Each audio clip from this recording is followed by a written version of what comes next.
অবরুদ্ধ গাজায় যুদ্ধবিরতির পর থেকে খাদ্য সরবরাহ বাড়লেও তা এখনও চাহিদা পূরণের জন্য যথেষ্ট নয়।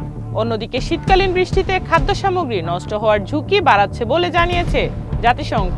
ইউক্রেন যুদ্ধ বন্ধে 28টি পয়েন্ট সম্বলিত শান্তি পরিকল্পনাটি ইউক্রেনের প্রেসিডেন্টকে পাঠিয়েছেন ডোনাল্ড ট্রাম্প। এই প্রস্তাবে সম্মতি জানানোর জন্য জেলেনস্কিকে 27 নভেম্বর পর্যন্ত সময় বেঁধে দিয়েছেন মার্কিন প্রেসিডেন্ট। ব্রাজিলের বেইলেমে শেষ হলো জাতিসংঘের জলবায়ু সম্মেলন COP30। তবে সবচেয়ে বড় হতাশার জায়গা, জীবাশ্ম জ্বালানির ব্যবহার কমানো নিয়ে যে সিদ্ধান্তের জন্য বিশ্ব তাকিয়েছিল সেটি চূড়ান্ত খসড়া থেকে উধাও। মার্কিন চাপের কাছে শেষ পর্যন্ত নতি স্বীকার করল ভারত। দেশটির বিলিয়নিয়ার মুকেশ আম্বানির মালিকানাধীন ভারতের বৃহত্তম শিল্প গোষ্ঠী রিলায়েন্স ইন্ডাস্ট্রিজ অবশেষে রাশিয়ার অপরিশোধিত জ্বালানি তেল আমদানি বন্ধ করে দিয়েছে। ব্রাজিলের সাবেক প্রেসিডেন্ট জাইর বলসোনারোকে শনিবার ফেডারেল পুলিশের হেফাজতে নেওয়া হয়েছে। তার বাড়ির সামনে সমর্থকদের পরিকল্পিত সমাবেশ শুরুর আগেই এই পদক্ষেপ আসে। ইউক্রেনে যুদ্ধের অবসানের জন্য ডোনাল্ড ট্রাম্পের নেতৃত্বাধীন প্রশাসন যে শান্তি পরিকল্পনা পেশ করেছে তা দেশটিতে স্থায়ীভাবে শান্তি স্থাপনের ভিত্তি হতে পারে বলে মনে করেন রাশিয়ার প্রেসিডেন্ট ভ্লাদিমির পুতিন।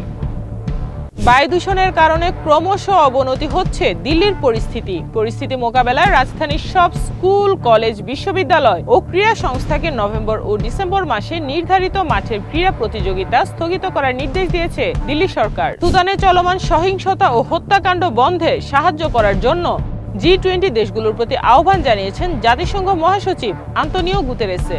এ সময় দ্রুত যুদ্ধবিরতি বাস্তবায়নেরও আহ্বান জানান তিনি।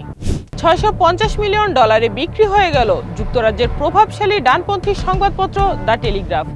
পত্রিকাটির প্রধান প্রতিদ্বন্দ্বী ব্রিটিশ দৈনিক ডেইলি মেইলের মালিক প্রতিষ্ঠান জেনারেল ট্রাস্ট PLC এটি কিনে নিয়েছে।